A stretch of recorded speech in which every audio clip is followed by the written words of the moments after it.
All right, moving on to Sutter Butte's Flood Control Agency. Mike Bissett, welcome. All right. Well, thank you, Mr. Mayor, members of the City Council. It's my pleasure to be here tonight, provide the annual update. Thank you. My name is Michael Bissett. I'm the Executive Director for Sutter Butte Flood Control Agency. And tonight, can I turn this a little? Here? Yeah, thank you. No, that's okay. Tonight I'm going to cover, I know there's some new council members, so a very brief history of Sacramento River flood management and kind of show you the big picture map for the Sacramento River flood control system.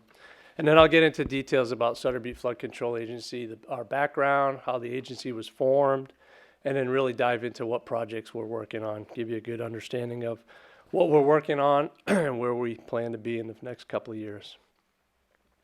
So here on the big map, this is the Sacramento River Flood Control System. So you can see the Sutter Buttes up at the top, sort of. Oh, thank you. Up in here, and then this is our basin right here. So you can see all the red lines. Those are all Army Corps certified, not certified levees, but Corps federal project levees. And you can see that they consist all throughout that system. And the reason I like to show this map is to show that we're working with a lot of other flood control agencies in the Central Valley, and we work with them and we compete against them for available funding for projects to protect our systems. So it's interesting, and there's been a lot of advancement in the flood protection world, especially along the Sacramento River system in the past 5 to 10 years. So we got a lot of work completed, and we still have a lot of work to go. So Sacramento River flood management, brief history. I love this photo. This is old-time Fresno scrapers constructing the levees. So you could tell that they weren't engineered back in the day. And that's why we got to come in and do a lot of the work that we do now. But what's interesting is obviously the rivers, the levees along the rivers. Those were the natural areas where the Native Americans lived before the pioneer farmers came out and started, farming these areas. And it's been a patchwork of high ground, tying high ground together and forming these systems. And then the reservoir construction came in, Orville Dam, and that greatly improved the situation in our region. But what I'd like to point out and what really brought to light in the Central Valley the issues at hand, initially the Paterno decision back in 2003, and that's where the state was found liable for not improving the system, knowing there was a problem and not taking actions to improve the system. Since that day, they've contributed a lot of funding for flood control. Hurricane Katrina in 2005, I was working with the city of West Sacramento at the time. The city thought it had well over 200-year flood protection, and that's when we quickly found out we did not, and all the other systems in the Central Valley found out through the Army Corps, DWR, and FEMA, when FEMA was coming in, decertifying all the levees, remapping everybody into floodplains. That's what really focused all the cities and the agencies that action was needed. Luckily, the ratepayers, the taxpayers approved the bonds, and that really provided the funding for the work that we do today and the work that we'll continue to do. Lastly, what I wanted to talk about, the Central Valley Flood Protection Plan. That's the state's, one of the actions that came out of Paterno was the state has to have a plan in place and they have to show progress to completing that plan. And they update that plan every 5 years, and we play a part in that process. So we sit down with the state representatives putting that plan together to ensure that the projects that we need completed are included in that plan and are budgeted in that plan. So Sutter Butte Flood Control Agency was created back in 2007. It's a joint powers agency.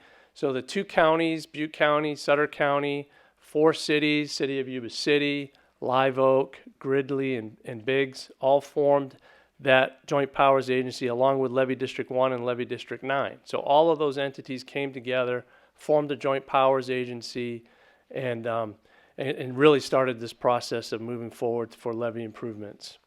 As you can see, the system that we have in place protects $7 billion in assets. So that really helped us push us over the mark with the federal government to show that there's a benefit cost ratio of doing these projects and getting federal money and getting state money into the system to improve these projects. And luckily, the local voters approved a Prop 218 assessment district back in 2010. Prior to that, some of our member agencies contributed funds to get the process started, perform an engineer's report, which was key in passing the Prop 218 election. And then we've done a lot of work to date, which I'll talk about. So the SBFCA vision, vibrant communities in rural areas that protected from consequences of catastrophic riverine flooding. And the reason we have that in here is our agency is strictly focused on riverine flooding. We're not looking at local drainage issues. That's where the counties and the cities come in and take on those responsibilities. Our focus is Feather River West Levee Project, the Sutter Bypass, Cherokee Canal, Wadsworth Canal, the bigger bodies of water that could potentially inundate certain areas within our basin. Our goal in the north, the light colored area, is providing 200-year protection, so that's for the urban areas. And then south of there is to achieve a 100-year level of protection in the more rural southern portion of the basin.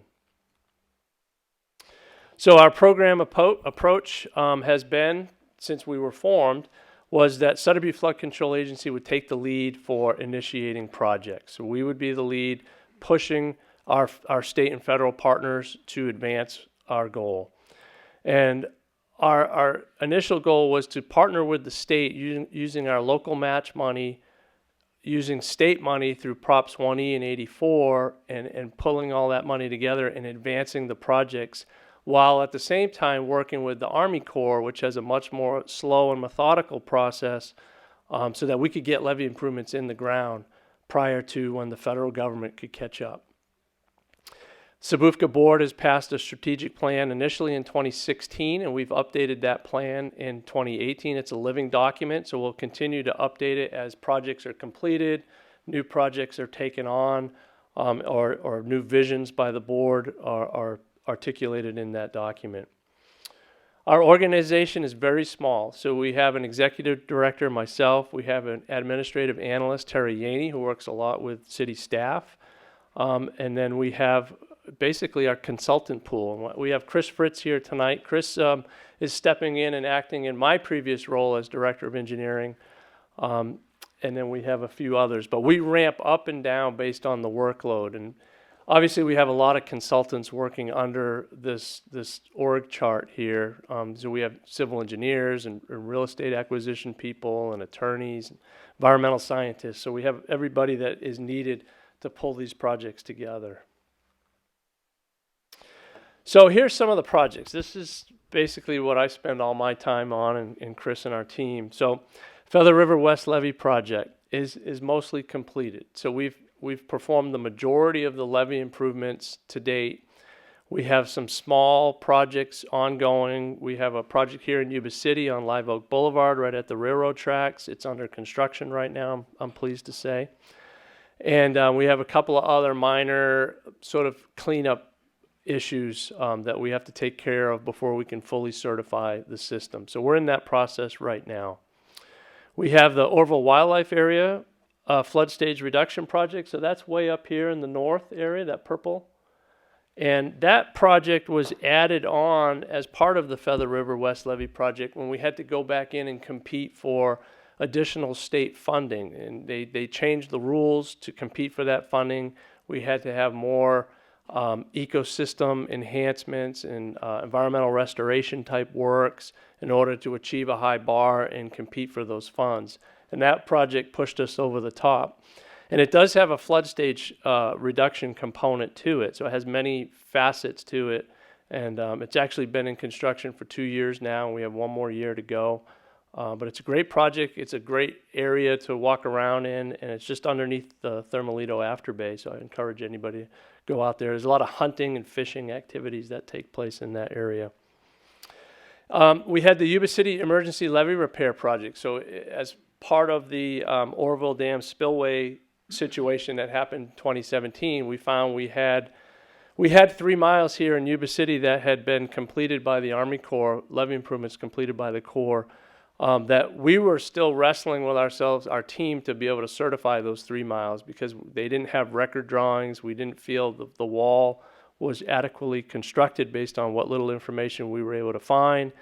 And when that issue happened and the river went high, about 100,000 CFS flowing through the Feather River, we found we had issues in that area. And luckily, the state stepped up and put up almost 100% of the money to complete that levee improvement project.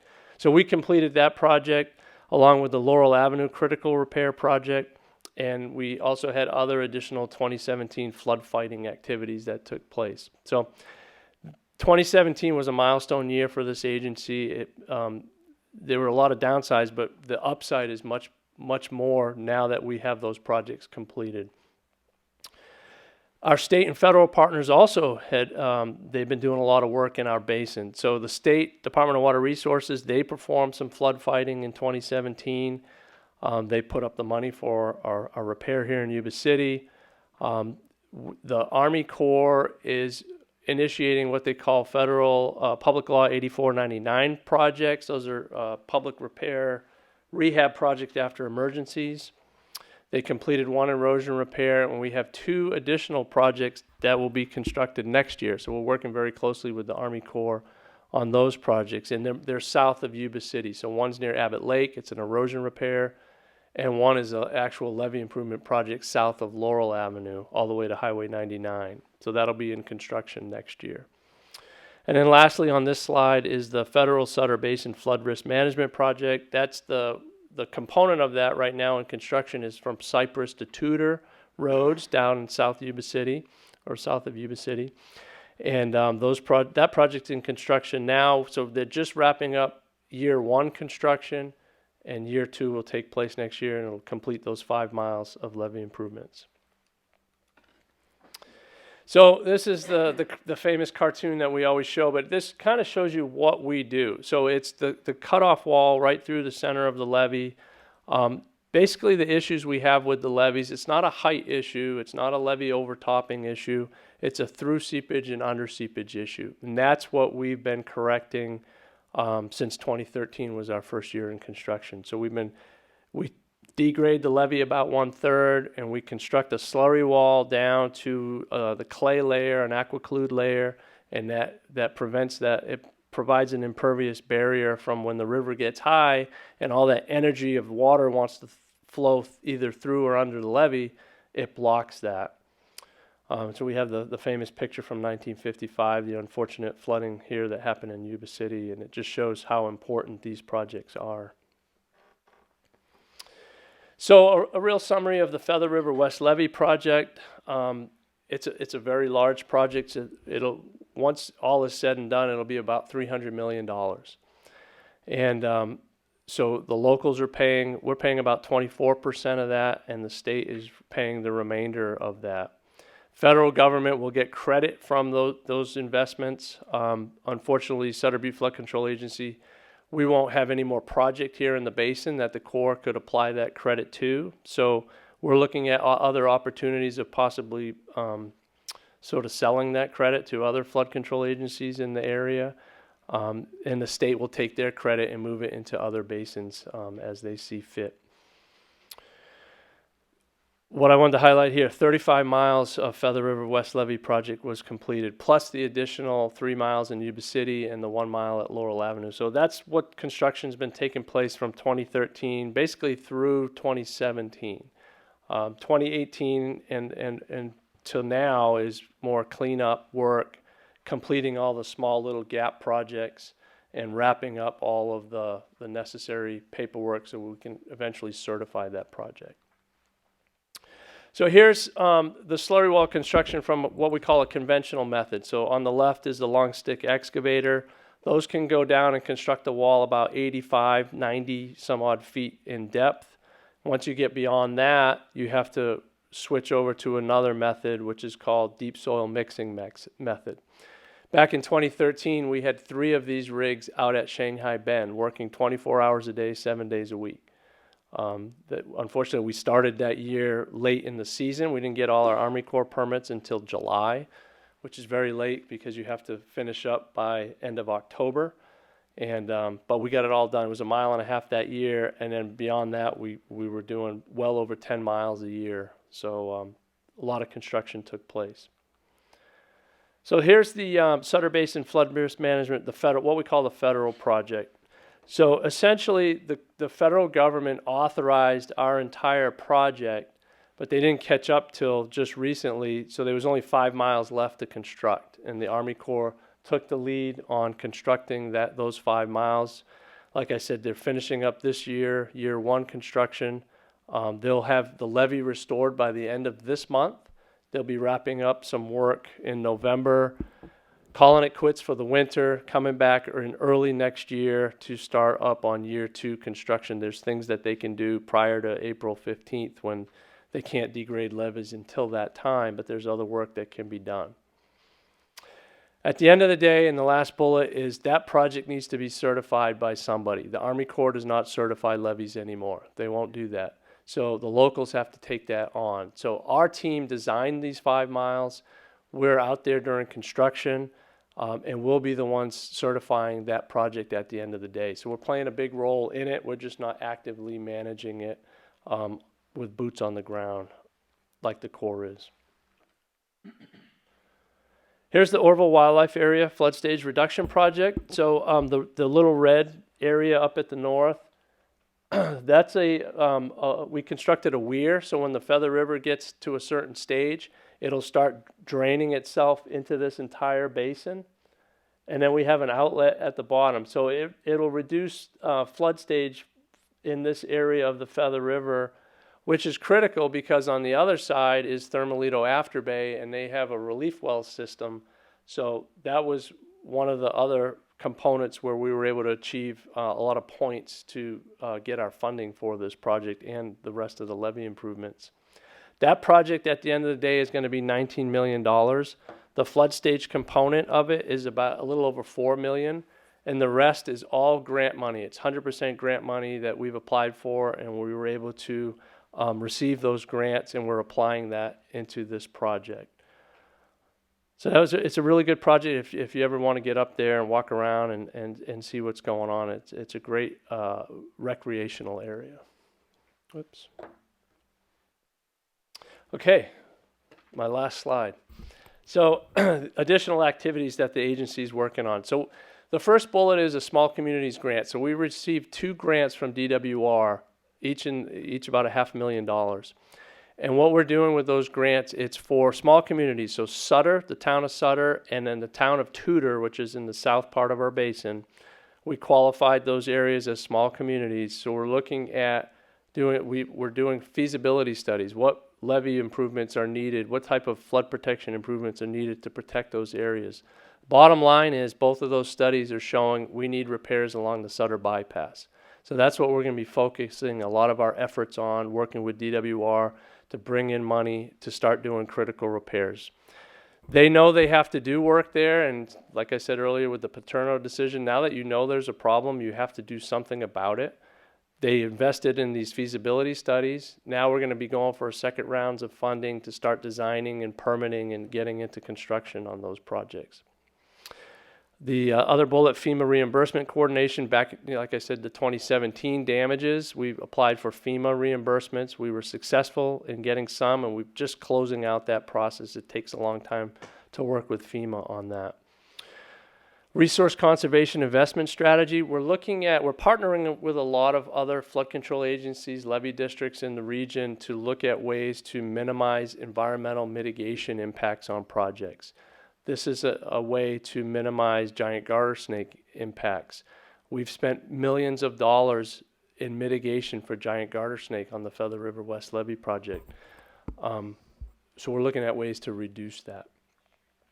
We're working with the local maintaining agencies to turn these, now that these levees have been improved, we're turning them back over to Levee District 1, Levee District 9, the state maintenance areas. We're completing the operation and maintenance manuals, getting those through the Army Corps and the state for approvals, and then turning those over to the LMAs. turn all the rights back over and responsibilities back over to them. Sutter Butte Flood Control Agency is not a maintenance agency. We're just a capital improvement agency. Once we're done, we turn them over to somebody else to maintain. We're still working on closing out right away. We had to purchase had to work with well over 150 property owners to purchase land as part of the Feather River West Levee project. So we're working on that. We only have less than a half dozen left to go, and we'll be able to finish up the right of way and then turn that right of way over to the state. Environmental mitigation, like I said, we're still wrapping up a lot of projects to mitigate for our impacts. And then really the big portion of this program is, at the end of the day, we want to provide 200-year certification for Yuba City, the other urban areas to the north. So we'll be putting those certification packages together, and that's what the land use agencies, such as yourselves, will be able to base your decisions off of for future development. And just so you know the timing of that, so now that the Corps is going to finish up their 5 miles, we'll be starting up those packages later this fall, early next year, so that once that 5-mile project is completed, we'll be able to certify the entire system all the way from Thermalito Afterbay to south of Laurel Avenue, and produce what those residual floodplain maps are, and then we work with FEMA to put the new maps into these areas. So Chris is instrumental in working with FEMA and doing all of the floodplain mapping. His team of engineers perform all that work for us. And I know that was a lot of information, and thank you for your patience, and I'll turn it over to you, Mr. Mayor, if there's any questions. Anybody have any questions? Go right ahead. Through the mayor, thank you, Michael. Excellent presentation, as is normal by you. I had just one question. I know at our last SBFCA meeting, there was an assembly bill passed, or not passed, excuse me, it went into suspense file. It had to do with damage to levees by folks that might be riding on the levees or living around the levees. Do you have an update on that at all? I'm curious. I don't. We are watching it. It's AB 137. So at the Central Valley Flood Protection Board, I was just there last Friday, and we got an update. It's in the suspense. They think it's going to come back next year. It may be introduced by a different member for whatever reason. But yeah, we're closely watching that, and we work with the levee districts here to see if there's issues such as the homeless issues and damage to levees. We haven't seen it as great as obviously in other areas, especially to the south in the Sacramento area. But we'll be on board. I'll be talking to our board, such as yourself, and we'll get board support for that when the time is ready so that we can offer that up. There was, you had mentioned previously that there's an opportunity it might have come into a trailer bill. That's not a... I have not heard about that right now. Okay. Yeah. All right. Nothing to report there. Thanks again for the presentation. You're welcome. Good. All right. Thank you very much, Michael. Thank you. I Good appreciate job it. as always.